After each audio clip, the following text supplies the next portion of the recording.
This experience happened when I was 20 years old. I joined my first job to fit in better with the group. I actively participated in all the activities organized by the company. We joined a club. Here we could rent RVs, camping equipment, boats, fishing and surfing equipment. Among the activities they offer, there is a rafting day trip. Basically everyone in my company joined it.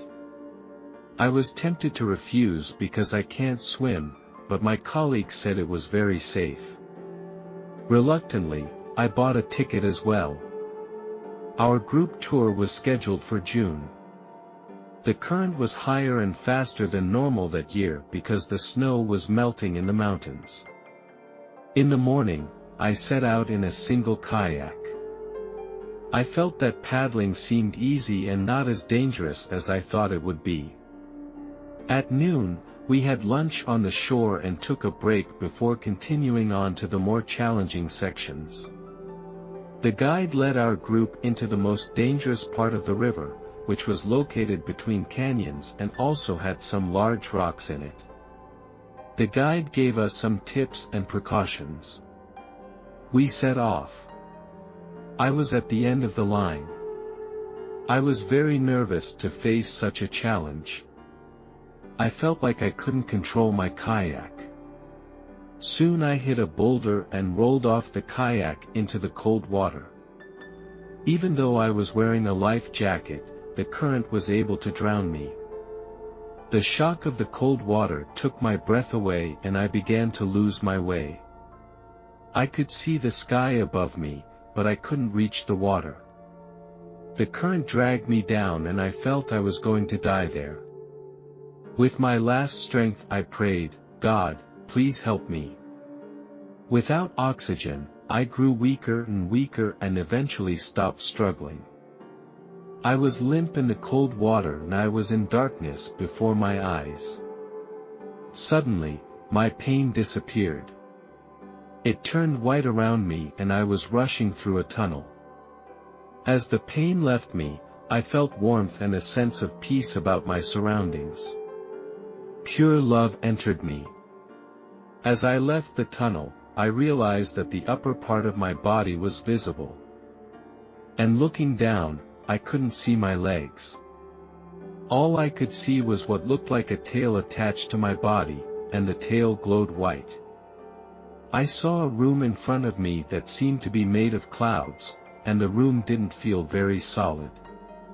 There were 3 people in the room, and they were like shining crystals. The light shone on them, forming a rainbow.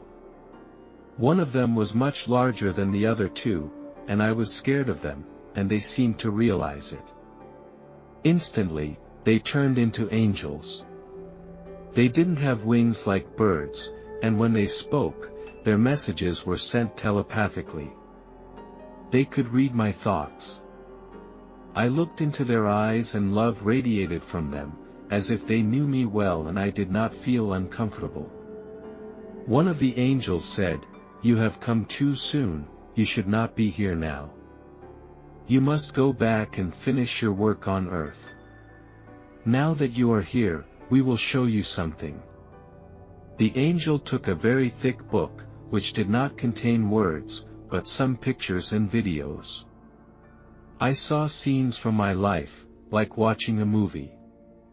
They showed me a person I didn't know, I couldn't see her face clearly, and 2 very cute children. One of the angels said, "You have to go back, you have to live for them. You must go back into your body." Instantly, I was transported to another dimension.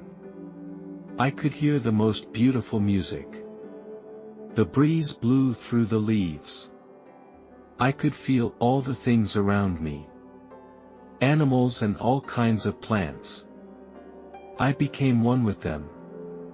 I look up and see a huge ball of light, he shines with the warmest light, God is touching my skin. He knows me, he loves me, no matter how bad my life was on earth. But here I am perfect. I feel no pain. The angel took me higher and I could see a huge waterfall that had no beginning or end. I could feel the loved ones who had died all around me. But I didn't see them. We walked through golden fields, and at the end of the fields there was a huge tree with golden leaves growing on it. When the breeze blew, the leaves fell from the branches and then turned into birds of all colors. Next to it was a lake. When I looked closer, I noticed that the lake water had a shine to it, like liquid mercury.